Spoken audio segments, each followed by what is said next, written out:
আসসালামু আলাইকুম সুপ্রিয় শিক্ষার্থী, আশা করি সবাই সুস্থ আছো, ভালো আছো এবং এই অনলাইন ক্লাসগুলো ফলো করছো, সেই অনুযায়ী পড়ালেখাটা চালিয়ে যাচ্ছ। আমি নিগার পারভিন, সহকারী অধ্যাপক, উদ্ভিদ বিজ্ঞান বিভাগ, ঢাকা কলেজ। আজকে অনলাইন ক্লাসে তোমাদের সাথে উপস্থিত হয়েছি। আমি থার্ড ইয়ারের ক্লাস আজকে থার্ড ইয়ারদের তৃতীয় বর্ষে অনার্স তৃতীয় বর্ষের জন্য প্ল্যান্ট প্যাথোলজি চতুর্থ ক্লাসে তোমাদেরকে স্বাগত জানাচ্ছি। আমার আজকের টপিকস উদ্ভিদ রোগ, লক্ষণ এবং লক্ষণ তত্ত্ব। আমরা আগের ক্লাসগুলোতে দেখেছি যে রোগ সম্পর্কে জেনেছি। রোগটা কি? রোগ হচ্ছে যে উদ্ভিদের প্যাথোজেন এবং বিভিন্ন পরিবেশের প্রতিকূলতার কারণে উদ্ভিদের দেহে যে রোগ ক্রিয়া প্রক্রিয়া বা ক্রিয়া প্রতিক্রিয়া ঘটে, সেটাই হচ্ছে রোগ। এবং এই রোগের কারণে যে আভ্যন্তরীণ এবং বাহ্যিক অস্বাভাবিকতা দৃশ্যমান হয়, সেটাকে বলা হয় রোগ লক্ষণ। জিএন অ্যাগ্রোস রোগ লক্ষণ সম্পর্কে একটা কথা বলেছে, সেটা হচ্ছে যে দা internal and external reaction and or alternation of a plant as a result disease. রোগ লক্ষণ এবং রোগ দুইটা আলাদা জিনিস। রোগটা হচ্ছে যে প্রতিকূল পরিবেশ কিংবা প্যাথোজেনের কারণে উদ্ভিদের দেহে যে ক্রিয়া প্রক্রিয়াটা ঘটতেছে বা ক্রিয়া প্রতিক্রিয়া ঘটে, সেটাই রোগ লক্ষণ। এবং এই রোগের ফলে কিন্তু রোগ লক্ষণটা প্রকাশিত হয়। রোগ লক্ষণ যখন প্রকাশিত হয় তখন আমরা কি হয় যে এর সাথে সাথে লক্ষণ বা সিমটম প্রকাশের সাথে সাথে কিছু সাইনও দেখা যায়। যেমন হচ্ছে যে অনেক ক্ষেত্রে দেখা যায় প্যাথোজেন থাকতে পারে বা প্যাথোজেনের অংশ বিশেষ থাকতে পারে, কিংবা কি হতে পারে কোনো উপাঙ্গ বা অঙ্গ সৃষ্টি হতে পারে। যেমন হচ্ছে গল বলো, ক্যাঙ্কার বলো, তারপর হচ্ছে scab, powdery mildew, downy mildew, canker, এগুলো বিভিন্ন ধরনের যে সাইন বা চিহ্ন রোগ হলে দেখা যায়। ঠিক আছে? রোগ হলে কি হয় যে উদ্ভিদের স্বাভাবিক যে স্বাভাবিক যে কার্যকলাপ সেটা ব্যাহত হয় উদ্ভিদের ক্ষেত্রে। হ্যাঁ, এবং রোগ লক্ষণ যে রোগের ফলে উদ্ভিদের ক্ষেত্রে রোগের ফলে যে কতগুলো যে বাহ্যিক বা আভ্যন্তরীণ যে অস্বাভাবিকতা দেখা যায়, সেটা দেখে কিন্তু আমরা বুঝতে পারি যে উদ্ভিদ রোগ আক্রান্ত হয়েছে। এবং উদ্ভিদ বিজ্ঞানে উদ্ভিদের রোগ নিয়ন্ত্রণের জন্য তার জন্য কি দরকার যে আমাদের এই রোগের লক্ষণগুলো জানা প্রয়োজন। রোগ নিয়ন্ত্রণ করতে হলে রোগের লক্ষণ জানা কিন্তু সবার আগে প্রয়োজন হচ্ছে রোগের লক্ষণ জানা। তো এই রোগ বিজ্ঞান রোগের কথা বলেছি। রোগ তত্ত্বটা তাহলে কি? যে এই যে উদ্ভিদ বিজ্ঞানে বললাম যে রোগের যে শাখায় যে উদ্ভিদের রোগ লক্ষণ নিয়ে আলোচনা করা হচ্ছে, সেটাকে বলা হয় সিম্পটোমোলজি বা রোগ লক্ষণ তত্ত্ব। রোগ লক্ষণে যদি কথা বলি যে এটা তাহলে কি টাইপের, বিভিন্ন টাইপের রোগ হতে পারে উদ্ভিদের ক্ষেত্রে। তো বিভিন্ন রকমের লক্ষণ দেখা দিতে পারে। আক্রান্ত স্থান এবং সময় অনুযায়ী দেখা যায় যে উদ্ভিদের বিভিন্ন ধরনের রোগ হতে পারে। যে আক্রান্ত স্থান এবং সময় অনুযায়ী এটা দুইটা টাইপের হতে পারে। একটা হচ্ছে প্রাইমারি সিমটম, আর একটা টাইপ হচ্ছে কি সেকেন্ডারি সিমটম। প্রাইমারি সিমটমটা কি? যে যখন কিনা এটা যে স্থানে প্যাথোজেন দ্বারা আক্রান্ত হয় সে স্থানে এই লক্ষণগুলো প্রকাশ পায়, সেক্ষেত্রে এটাকে বলা হয় প্রাইমারি বলা হয়। এটাকে অনেকটা বলা যায় যে লোকালাইজড ইনফেকশন বা লোকালাইজড সিমটমও বলা হয়। অর্থাৎ যে কিনা যে স্থানে এটা আক্রান্ত হচ্ছে, প্যাথোজেন দ্বারা আক্রান্ত হয়, সেই স্থানে এই লক্ষণগুলো প্রকাশ পায়। সেকেন্ডারি সিমটমের ক্ষেত্রে দেখা যায় যে আক্রান্ত স্থান থেকে এই লক্ষণটা আরো একটু কিছুটা বিস্তৃত হয়ে আরো দূরবর্তী স্থানে গিয়ে এটা প্রকাশিত হয়। সেই লক্ষণগুলোকে বলা হয় যে কি এটা বলা হচ্ছে যে সেকেন্ডারি সিমটম বা এটাকে সিস্টেমেটিক সিমটমও বলা হয়। এই ক্ষেত্রে দেখা যায় যে যে স্থানে আক্রান্ত হচ্ছে, যে অনেক ক্ষেত্রে দেখা যায় যে কাণ্ড যদি আক্রান্ত হয়, সেটা কাণ্ড থেকে বিস্তৃতি পেয়ে পাতা বা শাখা পোশাকা এটা হতে পারে। আবার অনেক এটা ক্যাঙ্কারের ক্ষেত্রে দেখা যায় এটা। আবার অনেক ক্ষেত্রে দেখা যায় যে যে জায়গাটায় আক্রান্ত হচ্ছে সেখানেই থাকতেছে। তো এরকম এই অনুযায়ী যে এটা হচ্ছে আক্রান্ত স্থান এবং সময় অনুযায়ী এটা দুইটা টাইপের। এরপর আসো যে যদি প্রকারভেদ অনুযায়ী বলি তাহলে রোগ লক্ষণ কত প্রকার। সচরাচর যেটা ভাগ করা যায়, যেটা আমরা জানি যে কি টাইপের, তিনটা টাইপের হতে পারে। একটা হচ্ছে কি নেক্রোসিস বা নেক্রোটিক সিমটম, একটা হচ্ছে হাইপোপ্লাস্টিক, আর একটা হচ্ছে হাইপারপ্লাস্টিক বা হাইপারট্রফিক। ঠিক আছে? এই তিনটা টাইপের রোগ লক্ষণ দেখা যায়। আমরা এই যে রোগের কথা বললাম, লক্ষণের কথা বললাম, আমরা কিছু স্লাইড দেখবো, এর মাধ্যমে আমরা কি আরো কিছু জানতে পারবো, যে ছবিগুলো দেখবো, এক্সাম্পল গুলো দেখবো, দেখে আমরা আসলে রোগ লক্ষণ গুলো ভালো করে বুঝতে পারবো। ঠিক আছে? আমি এখানে কিছু স্লাইড শেয়ার করতেছি, তোমরা এটা ফলো করো। দেখো,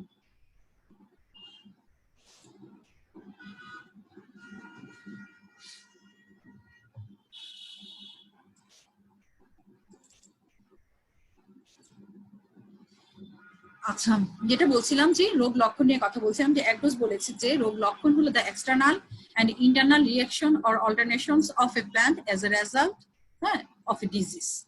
এটা হচ্ছে কি অ্যাগ্রোসের ভাষায় রোগ লক্ষণ সম্পর্কে। অর্থাৎ রোগের ফলে উদ্ভিদের দেহে যে বাহ্যিক আভ্যন্তরীণ বিক্রিয়া বা পরিবর্তন বা অস্বাভাবিক চিহ্ন ফুটে ওঠে তাকে বলা হয় সিমটম বলা হয়। এই রোগের ফলে উদ্ভিদের স্বাভাবিক কার্যকলাপ বিঘ্ন হয় এবং হচ্ছে দেহে বিভিন্ন ধরনের বাহ্যিক এবং আভ্যন্তরীণ কি পরে পরিবর্তন বা বিকৃতি দেখা যায়। এবং এই যে দৃশ্যমান যে পরিবর্তনগুলো দেখা যায় বা অস্বাভাবিকতা দেখা যায় সেটাই হচ্ছে কি রোগ লক্ষণ।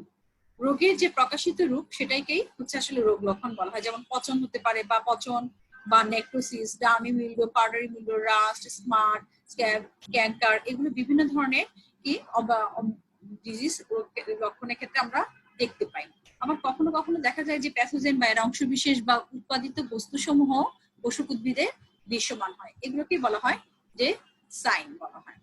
তো যে প্রকারভেদের কথা বলছিলাম যে রোগের আক্রান্ত স্থান এবং সময় অনুযায়ী হচ্ছে দুইটা টাইপের, একটা হচ্ছে প্রাইমারি, একটা টাইপ হচ্ছে সেকেন্ডারি। এরপর আসলে যে প্রকারভেদ অনুযায়ী যেটা বললাম, নেক্রোসিস, হাইপোপ্লাস্টিক এবং হচ্ছে হাইপারপ্লাস্টিক।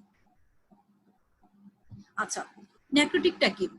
নেক্রোটিক হচ্ছে যে যখন প্যাথোজেন আক্রমণের ফলে উদ্ভিদের আক্রান্ত অংশ, টিস্যু বা অঙ্গের মৃত্যু হয়, পচন ধরে, সেটাকে বলা হচ্ছে যে নেক্রোসিস।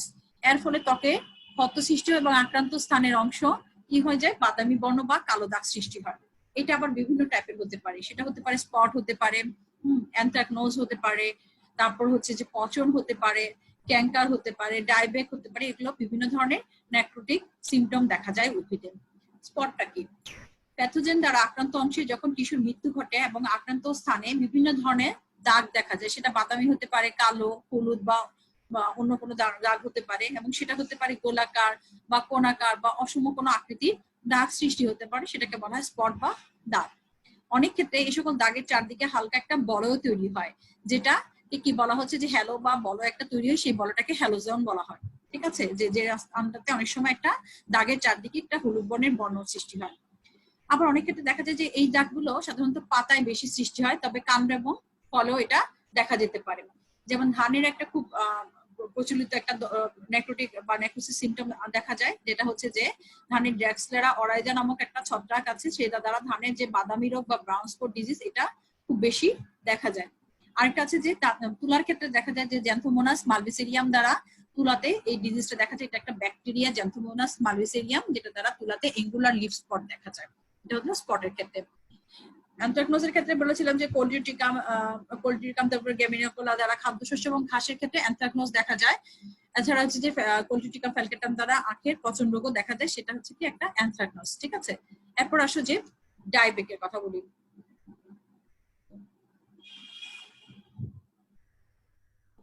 ডায়বেকটা কি? যে উদ্ভিদের অনেক সময় দেখা যায় যে উদ্ভিদের শাখা প্রশাখা আগা থেকে গোড়ার দিকে কি পর্যায়ক্রমে ক্রমে শুকিয়ে আসতে থাকে বা মারা যেতে শুকিয়ে যায়, এবং একটা সময় গাছটা কি সম্পূর্ণ গাছটা মৃত্যু পর্যন্ত হতে পারে। সেই এই যে গোড়া শাখা থেকে গোড়ার দিকে শুরু, শাখা বা আগা থেকে শুরু হয়ে গোড়ার দিকে অগ্রসর হয়ে যাওয়ার এই যে শুকিয়ে যাওয়াটা, সেটাকে বলা হচ্ছে যে ডায়বেক বলা হয়। সাধারণত লেবু গাছে এই উদ্ভিদটা বেশি দেখা যায়। কোল্ডিউটিকাম ব্রিওস্পেরিডেস দ্বারা সৃষ্ট লেবু ডায়বেক রোগ এই ডায়বেকের একটা ভালো একটা এক্সাম্পল। ঠিক আছে, ড্যাম্পিং অফ। ড্যাম্পিং অফটা কি? অনেক সময় দেখা যায় যে কচি কাণ্ড মাটি সংলগ্ন বা মাটির কাছাকাছি বা মাটি থেকে সামান্য উপরে অনেক সময় ছত্রাক দ্বারা এই ডিজিজটা হয়ে থাকে, যে গাছে এমন আক্রান্ত হয় যে প্যাথোজেন দ্বারা গাছটা ঢলে পড়ে যায়। এটা কি বলা হয় যে ঢলে পড়াটাকে বলা হচ্ছে যে ড্যাম্পিং অফ বলা হয়। সাধারণত আর্দ্র মাটিতে এই ড্যাম্পিং অফটা বেশি দেখা যায়। পিথিয়াম নামক একটা ছত্রাক আছে, যে ছত্রাকটির দ্বারা এই রোগটা খুব বেশি দেখা যায়। যেমন হচ্ছে তামাক, মরিচ, শিম বলো, পেঁপে বলো, পেঁয়াজ, এই জাতীয় উদ্ভিদগুলোতে এই ড্যাম্পিং অফটা বেশি দেখা যায়। ঠিক আছে, এরপর আসো পচন। পচনটা কি? যে পচনটা হতে পারে ছত্রাক অথবা ব্যাকটেরিয়ার আক্রমণ দ্বারা উদ্ভিদের বিভিন্ন অংশ বা টিস্যু হচ্ছে কি হতে পারে, অঙ্গের পচন হতে পারে। সেটা হতে পারে গোড়া পচন হতে পারে, মূলের পচন হতে পারে, কাণ্ডের পচন হতে পারে, পাতার পচন হতে পারে, ফলের পচন হতে পারে। তো বিভিন্ন টাইপের পচন অনুযায়ী পচনকে আবার বেশ কয়েকটা ভাগে ভাগ করা যায়। সেগুলো কি? সেটা হচ্ছে যে মূলের পচন, যেটাকে বলা হয় রুট রট বলা হয়। সাধারণত ছত্রাকের আক্রমণে এই প্রকার পচনটা দেখা যায়। ফুজারিয়াম সোলানি দ্বারা, ফুজানিয়া সোলারিম বলো, ফুজারিয়াম অক্সিপোরাম নামক কতগুলো ফর্মি স্পেশালিস্ট ছত্রাক আছে, যেগুলো দ্বারা ভাস্কুলার উইটের পরিবর্তে বিন, পিনাট এবং সয়াবিনের মূলের পচন রোগ সৃষ্টি হয়। এরপর আসে ফুট রট বা গোড়া পচন। কাণ্ডের গোড়া একটা পচন দেখা যায়, যেটা কিনা ফুজারিয়াম মলিফর্ম দ্বারা সৃষ্টি হয়, এটা একটা ছত্রাক। এই দ্বারা যে ধানের একটা গোড়া পচা রোগ সৃষ্টি হয়, সেটাকে বলা হয় ফুট রোগ ডিজিজ, বা এটাকে বাকানি রোগও বলা হয়। এরপর আসো স্টেম রোগ, যেটা কাণ্ডের পচন হয়। সাধারণত দেখা যায় যে পাটের ক্ষেত্রে একটা ডিজিজ খুব বেশি হয়, যে পাটের কাণ্ড পচা রোগটা, যে ম্যাক্রোফোমিনা ফেসিওলিনা দ্বারা, এই ছত্রাক নামক একটা ছত্রাক দ্বারা এই ডিজিজটা খুব বেশি হয়ে থাকে পাটের ক্ষেত্রে, যে কাণ্ড পচা রোগ। এরপর ফলের পচন, কোনো কোনো ছত্রাক দ্বারা ক্ষেত্রে দেখা যায় যে ফলের একটা পচন হয়, যেমন হচ্ছে পেনিসিলিয়াম দ্বারা সাইট্রাস বা লেবু জাতীয় উদ্ভিদে কি হয়, যে পচন দেখা যায়, সেটাকে বলা হয় ফুট রোট বলা হয়। বা অনেক সময় দেখা যায় যে আপেলের ক্ষেত্রে ফুট রোটটা দেখা যায়। এরপর আসো ক্যান্সার। ক্যান্সারটা কি হয়, যে অনেক সময় প্যাথোজেনের দ্বারা আক্রমণ হয়ে উদ্ভিদের ত্বক বা কর্টেক্সে নষ্ট হয়ে ফাটল বা ক্ষতের সৃষ্টি করে। তো ছত্রাক দ্বারা সাধারণত জ্যান্থোমোনাস সাইট্রি দ্বারা লেবু জাতীয় উদ্ভিদের মধ্যে এই ক্যান্সারটা হয়। যখন ছত্রাক দ্বারা হয় তখন এই দাগগুলো কিছুটা কি থাকে, নিচু থাকে। আবার ব্যাকটেরিয়া দ্বারা হলে জায়গাটা, আক্রান্ত অংশের জায়গাটা কি হয়, কিছুটা স্ফীত হয়ে যায়, হ্যাঁ, এবং খসখসে হয়। সেটা কি হয়, যে সেই জিনিসটাকে বলা হচ্ছে ক্যান্সার। এরপর আসুন স্ক্যাব। স্ক্যাবটা হচ্ছে অনেক সময় উদ্ভিদের ফল, পাতা বা টিউবারে কি হয়, যে প্যাথোজেনের আক্রমণের ফলে অনেকটা খোসপাত্রান্নে স্ক্যাবিস বা খোসপাত্রান্নে একটা অংশ দেখা যায়, যে আক্রান্ত স্থানে, সেটাকে বলা হয় স্ক্যাব বলা হয়। হ্যাঁ, সাধারণত দেখা যায় যে ভেঞ্চুরা ছত্রাক দ্বারা আপেলের স্ক্যাব হয়, বা স্টেরোমাইসিস স্ক্যাবিস দ্বারা গোলালুর যে স্ক্যাব রোগটা হয়, সেটা স্ক্যাবের এক্সাম্পল। ব্লাইট। ব্লাইট তোমরা আর্লি ব্লাইটের নাম শুনেছো, লেট ব্লাইটের নাম শুনেছো। সাধারণত দেখা যায় যে ছত্রাক দ্বারা, ছত্রাক প্যাথোজেন দ্বারা আক্রমণের ফলে গোলালুর ক্ষেত্রে যদি বলি, যে ফাইটোপথোরা ইনফেস্টাস নামক ছত্রাক দ্বারা গোলালুর একটা ডিজিজ হয়, সেটাকে বলা হয় যে লেট ব্লাইট। এই ডিজিজটা একটা সময় আয়ারল্যান্ডে এই ডিজিজের কারণে মহামারী পর্যন্ত হয়েছিল। ঠিক আছে, এত মহামারী আকার ধারণ করেছিল যে দুর্ভিক্ষ দেখা দিয়েছিল, সেটা 1848 সালের ঘটনা, যে গোলালুর কি লেট ব্লাইট ডিজিজ। আচ্ছা, আরেকটা হয় যে ব্লাইট ডিজিজ অল্টারনারিয়া সোলানি নামক ছত্রাক দ্বারা আলুর আর্লি ব্লাইট একটা ডিজিজ হয়। ঠিক আছে, এটাই হচ্ছে, এই দুটাই হচ্ছে কি ব্লাইট ডিজিজ এক্সাম্পল। এরপর হচ্ছে আমরা আরেকটা টাইপ বলেছি, যে হাইপোপ্লাস্টিক সিমটম।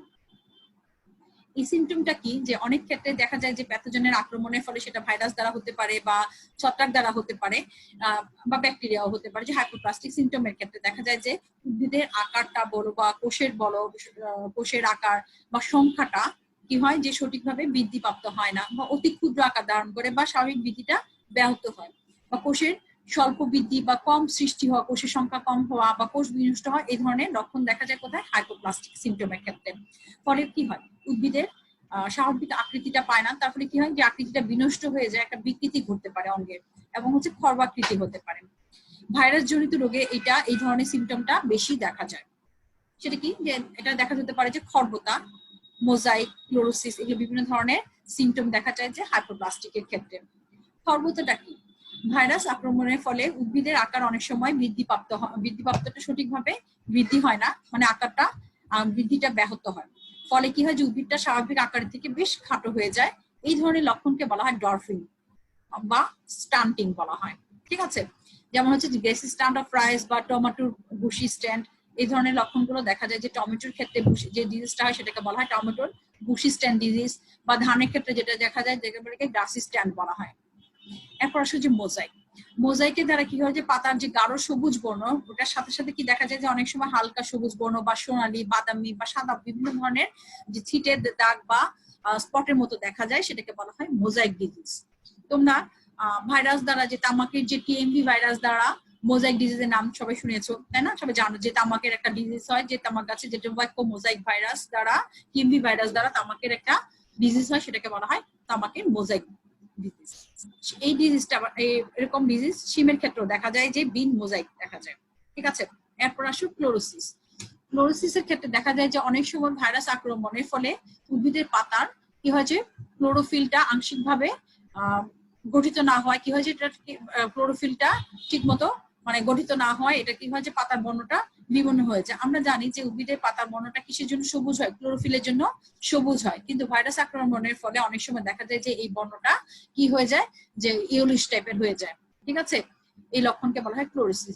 শুধু যে ভাইরাসের আক্রমণে হয় এটা তা না, অনেক সময় দেখা যায় যে ম্যাক্রোনিউট্রিয়েন্টস বা উদ্ভিদের যে খনিজ পুষ্টি গুরুত্বপূর্ণ যে বা অত্যাবশ্যকীয় যে খনিজ পুষ্টি থাকে, সেটার অভাবেও কিন্তু এই ক্লোরোসিসটা হতে পারে। তখন এই যে ইয়েলোইশ যে সিমটমটা দেখা যায় উদ্ভিদের পাতার ক্ষেত্রে, সেটাকে বলা হয় ক্লোরোসিস বলা হয়। হ্যাঁ, এটা পেঁপের ক্ষেত্রে অনেক বেশি দেখা যায়। এরপরে আসো অ্যালবিকেশন। অ্যালবিকেশনটা কি, যে এক্ষেত্রে উদ্ভিদের পাতা, কচি কাণ্ড প্রভৃতি অংশে একদম ক্লোরোফিল সৃষ্টি হয় না, একেবারেই ক্লোরোফিল সৃষ্টি হয় না পাতা বা কচি কাণ্ডের ক্ষেত্রে। আমরা জানি যেটা কি থাকে, সবুজ বর্ণ থাকে। তো অ্যালবিকেশনের ফলে কি হয়, যে এই সময় একদমই ক্লোরোফিলটা সৃষ্টি হয় না, এবং যার ফলে কি হয়, এই অংশগুলো কালারটা বিবর্ণ বা সাদা হয়ে যায়। এই ধরনের লক্ষণকে বলা হয় অ্যালবিনিজম বলা হয়। ঠিক আছে, এরপর আসো যে রোসেটিং। ভাইরাস আক্রমণের ফলে উদ্ভিদের অগ্রভাগের যে বা উপরের দিকে যে বিটপ থাকে বা শাখার ইন্টারনোড সমূহ থাকে, সেগুলো স্বাভাবিকভাবে বৃদ্ধি না হওয়ার ফলে উদ্ভিদের যে আকৃতিটা, স্বাভাবিক আকৃতিটা বিনষ্ট হয়ে যায় বা উদ্ভিদ খর্বাকৃতি হয়, এবং এক স্থান থেকে অনেক পাতা গুচ্ছাকারে বের হয়ে আসে, অনেকটা কি হয়, রোজেট আকার ধারণ করে বা একটা কি গোলাপের পাপড়ি আকার ধারণ করে, সেটাকে বলা হয় কি, রোজেটিং বলা হয়। যেমন হচ্ছে চীনা বাদামের রোজেটিং একটা এক্সাম্পল, এটা একটা ভালো একটা এক্সাম্পল। এরপর আসলে যে পাকারিং। পাকারিংটাও ভাইরাস আক্রমণে হয়ে থাকে। অনেক সময় দেখা যায় যে ভাইরাস আক্রমণের ফলে উদ্ভিদের শিরা উপশিরা যদি শিরা মধ্যবর্তী শিরার তুলনায় কম বৃদ্ধি প্রাপ্ত হয়, তবে অনেক সময় যে পাতার উপরিতলে এক ধরনের ঢেউ মতো বা ভাঁজের মতো তৈরি হয়, এই অবস্থাটাকে বলা হয় পাকারিং বলা হয়। টমেটোর ক্ষেত্রে এই ডিজিজটা খুব বেশি দেখা যায়। অনেক সময় মরিচের ক্ষেত্রেও দেখা যায় যে শিরা উপশিরাটা কি করে, যে মধ্যবর্তী শিরা উপশিরার তুলনায় স্বাভাবিকভাবে বৃদ্ধি পায় না, কম বৃদ্ধি পায়, এবং কি হয়, যে কিনারাটা কি করে, উপরিতলটাতে একটা ভাঁজ বা ঢেউয়ের মতো সৃষ্টি হয়, যেটাকে বলা হয় পাকারিং বলা হয়। আরেকটা ডিজিজ দেখা যায় এই যে হাইপোপ্লাস্টিকের ক্ষেত্রে, যেটাকে বলা হয় ভেন ক্লিয়ারিং বা শিরা স্বচ্ছতা। ভাইরাস রোগে অনেক সময় শিরা উপশিরা নিকটবর্তী টিস্যুর ক্লোরোফিল নষ্ট হয়ে গেলে কি হয়, যে এটা হালকা মানে রং হয়ে যায় এবং হচ্ছে কি স্বচ্ছ দেখা যায়, সেটাকে বলা হয় যে ভেন ক্লিয়ারিং বা শিরা স্বচ্ছতা বলা হয়। সব এটা ঢ্যাঁড়সের ক্ষেত্রে দেখা যায়। আরেকটা আছে ভেন বন্ডিং, সেটাও ঢ্যাঁড়সের ক্ষেত্রে দেখা যায়। সেটা কিরকম, যে এটা এই প্রকার ডিজিজটাও কি হয়, যে ভাইরাস আক্রমণের ফলে হয়, যে পাতার বর্ণটা, সবুজ বর্ণটা নষ্ট হয়ে যায়, এবং শিরার সংলগ্ন যে বেশ চড়া অংশের গাঢ় সবুজ রংটাকে, যে রংটা হয়, সেটাকে বলা হচ্ছে যে, তখন এই অংশটাকে বলা হচ্ছে শিরা বন্ধনী। শিরা স্বচ্ছতা, শিরা বন্ধনী, এই ডিজিজ গুলো ভাইরাসের আক্রমণে হয়, এবং ঢ্যাঁড়সের ক্ষেত্রে এটা খুব বেশি দেখা যায়। এটা এরপর আরেকটা প্রকার ডিজিজ হয়, যেটা হাইপোপ্লাস্টিকের মধ্যে পড়ে, যেটাকে ছিটে দাগ বা মটল বলা হয়। ভাইরাস আক্রমণে অনেক সময় পাতা সবুজ রঙে বা সঙ্গে অনেক সময় হালকা সবুজ বা হলদে রঙের বিন্দু বিন্দু দাগ দেখা যায়, অনেকটা রিং এর মতো বা ছিটের মতো দেখা যায়, সেটাকে বলা হয় ছিটে দাগ বা মটল লিফ বলা হয়। এটা চন্দ্রমল্লিকার ক্ষেত্রে অনেক বেশি দেখা যায়। এরপর আসুন যে হাইপারপ্লাস্টিক সিমটম। হাইপারপ্লাস্টিক সিমটমটা কি, যেটা হচ্ছে অনেক সময় আমি বললাম যে হাইপোপ্লাস্টিকের ক্ষেত্রে কি বলেছি, যে এই প্যাথোজেনের আক্রমণের ফলে অনেক সময় কি হয়, উদ্ভিদের দেহেরটা স্বাভাবিক বৃদ্ধিটা বা সংখ্যাটা, কোষের আকারের ক্ষেত্রে বলো বা সংখ্যাটা কি বলো, যে স্বাভাবিকভাবে বৃদ্ধি পায় না, এবং কিন্তু হাইপারপ্লাস্টিকের ক্ষেত্রে দেখা যায় যে অস্বাভাবিক বৃদ্ধি পায়। সেটা হতে পারে কোষের সংখ্যাটা অস্বাভাবিকভাবে বৃদ্ধি পায় বা কোষের আকারটা অস্বাভাবিকভাবে বৃদ্ধি পায়। যখন কিনা কোষের সংখ্যাটা অস্বাভাবিকভাবে বৃদ্ধি পায়, সেক্ষেত্রে বলা হয় এটাকে হাইপোপ্লাসিয়া বলা হয়, হাইপারপ্লাসিয়া। আর কোষের আকার যখন অস্বাভাবিকভাবে বৃদ্ধি পায়, তখন সেটাকে বলা হয় হাইপারট্রফিক বলা হয়। একটা বললাম যে হাইপারপ্লাসিয়া, আরেকটা টাইপ বলেছি কি, হাইপারট্রফিক। জিএন অ্যাগ্রোস উনি কি বলেছে, দেখো, যে a plant overgrowth due to increased cell division, হ্যাঁ, ইজ কল্ড হচ্ছে কি হাইপারপ্লাসিয়া। যেটা হচ্ছে যে কোষ বিভাজনের অস্বাভাবিকতার কারণে, যেটা যে দেহের কোষের সংখ্যা বা আকার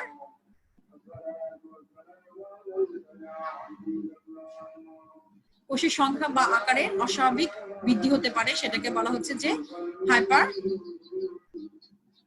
প্লাস্টিক সিমটম বলা হয়। অতি বৃদ্ধি, এটা বিভিন্ন রকমের হতে পারে, যেমন হচ্ছে গল হতে পারে, কার্লিং হতে পারে, উইচ ইজ বুম বা ডার্নি ঝাঁটা হতে পারে। গলটা কি, যে যখন ছত্রাক অথবা ব্যাকটেরিয়া বা নেমাটোডের আক্রমণের সময় অনেক সময় আক্রান্ত অংশ স্ফীত হয়ে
আচ্ছা, হাইপারপ্লাস্টিকের ক্ষেত্রে বলছি যে বিভিন্ন ধরনের সিমটম দেখা যায়। গলের ক্ষেত্রে যেটা হয় যে ছত্রাক, ব্যাকটেরিয়া বা নেমাটোডের আক্রমণে অনেক সময় আক্রান্ত অংশ স্ফীত হয়ে একটা অর্বুদ বা একটা গলের আকার ধারণ করে।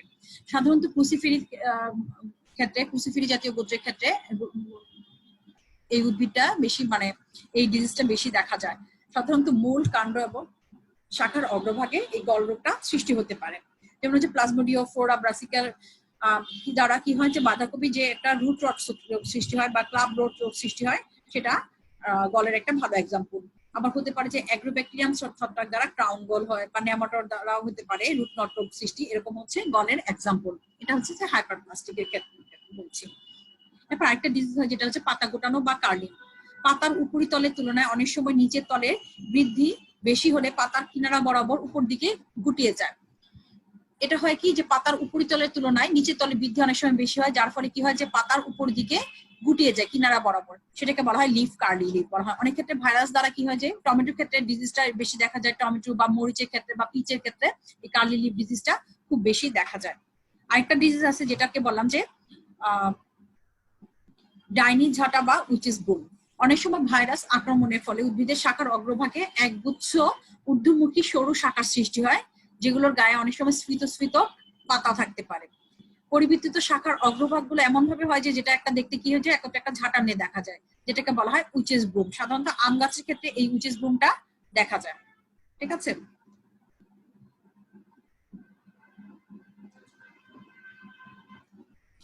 এরপর আসো যে ফেসিয়েশন। ফেসিয়েশন যেটা যে ভাইরাস আক্রমণের সময় অনেক সময় পাশাপাশি শাখাসমূহ একত্রে সংযুক্ত হয়ে বৃদ্ধি পেয়ে সংযুক্ত হয়, সেক্ষেত্রে এগুলো বৃদ্ধি পেয়ে চওড়া বা চ্যাপ্টা আকৃতি ধারণ করে, যেটাকে বলা হয় ফেসিয়েশন বলা হয়। আরেকটা ডিজিজ দেখা যায় যেটা হচ্ছে হাইপারট্রফি। হাইপারট্রফি ক্ষেত্রে হচ্ছে এক্ষেত্রে উদ্ভিদের কোষগুলো আয়তনের তুলনায় বৃদ্ধি এমন ভাবে বৃদ্ধি পায় যে আয়তনে কোষগুলো অস্বাভাবিকভাবে বৃদ্ধি পাওয়ার ফলে এটা স্ফীত হয়, যেটাকে বলা হয় হাইপারট্রফি বলা হয়। যেমন হচ্ছে রুট নট ডিজিজ। আরেকটা ডিজিজ দেখা যায় যেটা হচ্ছে হাইপারপ্লাসিয়া। এক্ষেত্রে হয় কি আক্রান্ত অংশে অতি দ্রুত কোষ বিভাজন হয়, যার ফলে কোষটা অস্বাভাবিকভাবে বৃদ্ধিপ্রাপ্ত হয়, একে বলা হয় হাইপারপ্লাসিয়া। এরপর শুধু স্ক্যাব। প্যাথোজেনের আক্রমণে যেটা বলেছি আগে যে স্ক্যাবিস বা কোষ পাঁচড়ার মতো একটা অংশ দেখা যায় বা অনেক সময় এই জায়গাটা খসখসে হয়, ফেটে যায়, সেটাকে বলা হয় স্ক্যাব বলা হয়। স্ট্রেপ্টোমাইসিস স্ক্যাবিস দ্বারা আলগোলারুল যেটা হয় যে স্ক্যাব রোগ সৃষ্টি হয়। আর এটা হচ্ছে সার্কোডি। অনেক সময় যে ক্ষত স্থানের উপরের দিকে ত্বকে অস্বাভাবিক খাদ্য সঞ্চয়ের ফলে এই জায়গাটা স্ফীত হয়ে যায়, যেটাকে বলা হয় সার্কোডি। এই পর্যন্ত আমরা বললাম যে রোগ লক্ষণ সম্পর্কে জানলাম। এবার আসো আমরা কিছু স্লাইড দেখি, যেটাতে আমরা কি দেখতে পারবো, যে ছবিগুলো দেখতে পারবো, ছবিগুলো এক্সাম্পল দেখতে পারবো। হ্যাঁ, রোগ লক্ষণ তো বললাম যে উদ্ভিদের দেহের ভিতরে যে বিভিন্ন ধরনের যে প্যাথোজেন বা প্রতিকূলতার কারণে যে ক্রিয়া বিক্রিয়াটা ঘটে সেটা হচ্ছে রোগ, এবং এর ফলে যে বাহ্যিক ভাবে বা আভ্যন্তরীণ যে অস্বাভাবিকতা দৃশ্যমান হয় সেগুলোকে বলা হয় রোগ লক্ষণ বলা হয়। আর অনেক সময় দেখা যায় যে প্যাথোজেনের অংশ বা কোনো অঙ্গ বিশেষ উৎপত্তি হয়, সেটাকে বলা হয় সাইন বা চিহ্ন বলা হয়। রোগ লক্ষণে আমরা প্রকারভেদে আমরা জানলাম যে দুইটা টাইপের হতে পারে আক্রান্ত স্থান এবং সময় অনুযায়ী, সেটা হচ্ছে কি প্রাইমারি এবং সেকেন্ডারি। আর এমনি টাইপ অনুযায়ী সেটা হতে পারে যে নেক্রোসিস বা নেক্রোটিক সিমটম, হাইপোপ্লাস্টিক এবং হচ্ছে হাইপারপ্লাস্টিক। সিমটম গুলো যেগুলো বাহ্যিক ভাবে দেখা যায়, যেমন হচ্ছে নেক্রোসিস বলো, হাইপোপ্লাসিয়া বলো বা হাইপোট্রফিক বলো, সেগুলো হচ্ছে কি মরফোলজিক্যাল সিমটম। আবার কতগুলো সিমটম আছে যেগুলো আমাদেরকে দেখতে হলে কি হয় যে মাইক্রোস্কোপের নিচে স্লাইড সেকশন করে দেখতে হয়। ঠিক আছে, যে বিভিন্ন ধরনের সেল গুলো বলো বা কিউটিকল বলো বা কাণ্ড বলো, বিভিন্ন ধরনের যে টিস্যু গুলো যে সেকশন করে দেখা যায়, সেটাকে জন্য বলা হয় এগুলোকে সাইটোলজিক্যাল সিমটম, যেগুলো সেকশন করলে আমরা কেবলমাত্র দেখতে পাই। ঠিক আছে, বা সাইটোলজিক্যাল বা হিস্টোলজিক্যাল। মরফোলজিক্যাল যেগুলো আমরা বাহ্যিক ভাবে দেখতে পাই, যেটা হচ্ছে যার মধ্যে নেক্রোসিসের কথা বললাম। নেক্রোসিসের মধ্যে আমরা কি পেয়েছি, স্পট দেখেছি, অ্যানথ্রাকনোস, তারপর হচ্ছে ডায়বেক, পচন, ক্যান্সার, এরকম বিভিন্ন ধরনের আমরা ডিজিজ দেখতে পেয়েছি। ডায়বেকের কথা বলছিলাম যে দেখো যে যখন আগাটা শুকিয়ে ক্রমান্বয়ে গোড়ার দিকে আসতে থাকে সেটাকে বলা হয় ডায়বেক, যেটা লেবু জাতীয় উদ্ভিদে খুব বেশি দেখা যায়। আবার হচ্ছে পলিট্রিটিকাম ক্যাপসিল দ্বারা হয়। স্পটের ক্ষেত্রে বলেছি যে দাগ, বিভিন্ন ধরনের দাগ দেখা যায়, সেটা গাছের পাতা বা শাখা বিভিন্ন রকমের দাগ হতে পারে, ঠিক আছে, স্পট হতে পারে, যে এই যে লিভ স্পট, ঠিক আছে। আচ্ছা, ব্লোচ দেখো এটাও এক ধরনের দাগের মতো দেখা যায় যে পাতার মধ্যে হয়, বিভিন্ন ধরনের ছত্রাক দ্বারা হতে পারে। যে ডায়বেকের কথা বললাম, যে পলিট্রিটিকাম ক্যাপসিল দ্বারা মরিচের ইয়াটা হয়। বলেছি ক্যান্সারের কথা, নেক্রোসিসের মাঝে অনেক সময় দেখা যায় ছত্রাক যদি দ্বারা আক্রমণ হয়, ছত্রাক এবং ব্যাকটেরিয়া উভয় ধরনের প্যাথোজেন দ্বারাই এই ক্যান্সারটা হতে পারে। যখন ছত্রাক দ্বারা হয় তখন সেটাকে বলা হয় কি, বলা হয় যে ছত্রাক দ্বারা যখন হয় তখন এই দাগগুলো নিচু থাকে, ক্যান্সারগুলো নিচু আকার দাগগুলো থাকে, এবং যখন ব্যাকটেরিয়া দ্বারা হয় তখন এই দাগগুলো কিছুটা স্ফীত হয়ে যায় উপরের দিকে, ঠিক আছে। এরপর আসো blight. Blight on type of necrosis.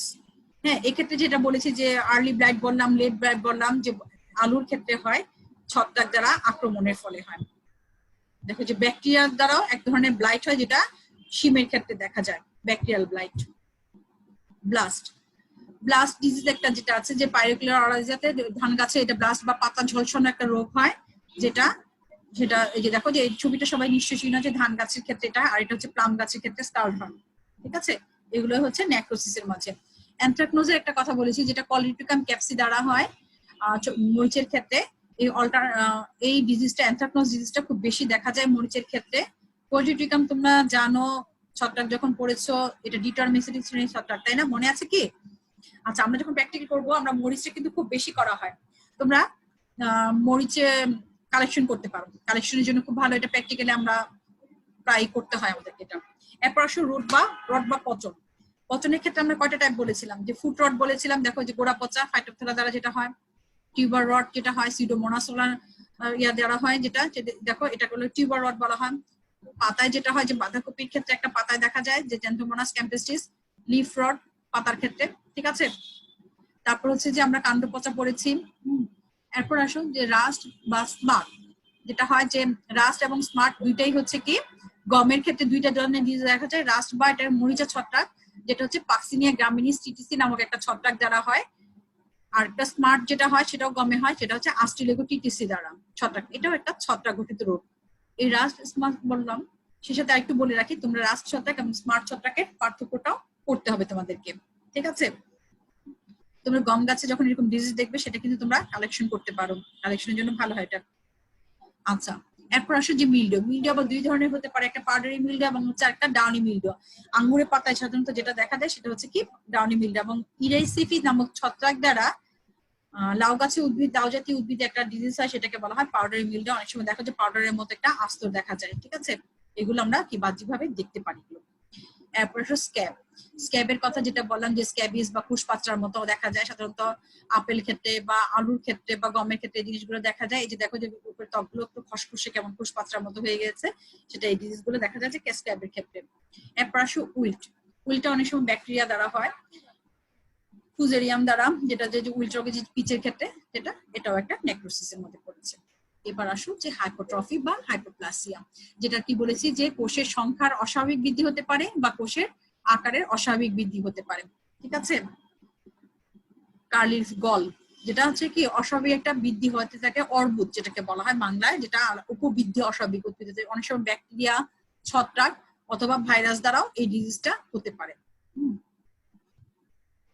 Witches ব্রুম একটা বলেছি, যে উপরের দিকে শাখাগুলো এমন ভাবে হয় যে এটা কি একটা ডাইনি ঝাঁটার মতো দেখা যায়, তাই না, যে উপরের দিকে একত্রিত হয়ে শাখা পোশাকগুলো, যেটা কি হয় ডাইনি ঝাঁটার মতো দেখা যায়। এরপর আসলে যে হাইপোপ্লাস্টিক। হাইপোপ্লাস্টিকের ফলে কি হয়, যে উদ্ভিদের আকারটা কি হয় স্বাভাবিক বৃদ্ধিপ্রাপ্ত হয় না। অনেক সময় কি হয় খর্বাকৃতি, স্বাভাবিক বৃদ্ধিটা বিনষ্ট হয়ে বিকৃত আকার ধারণ করে বা উদ্ভিদ খর্বাকৃতি আকার ধারণ করে, সেটাকে বলা হয় হাইপোপ্লাস্টিক। যেমন হচ্ছে ডরফিন, এটা একটা ভালো এক্সাম্পল, ঠিক আছে, বা রোসেটিং, ডরফিন বলা, কার্লি হচ্ছে ক্লোরোসিস, মোজাইক, এগুলো। ক্লোরোসিসের ফলে কি হয়, সেটা হচ্ছে যে উদ্ভিদের কালারটা কি হয় বিবর্ণ হয়ে যায়, ইউলিশ কালার হয়ে যায়, সবুজ বর্ণটা, তাই না। অনেক সময় ভাইরাল ইনফেকশনে এটা হয়।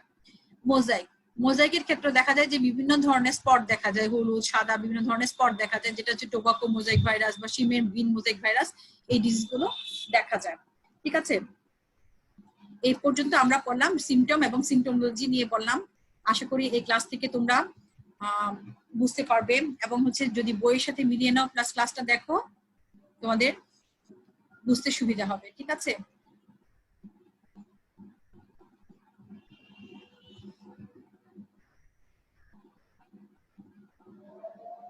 আচ্ছা আমার ক্লাস আজকে এই পর্যন্তই।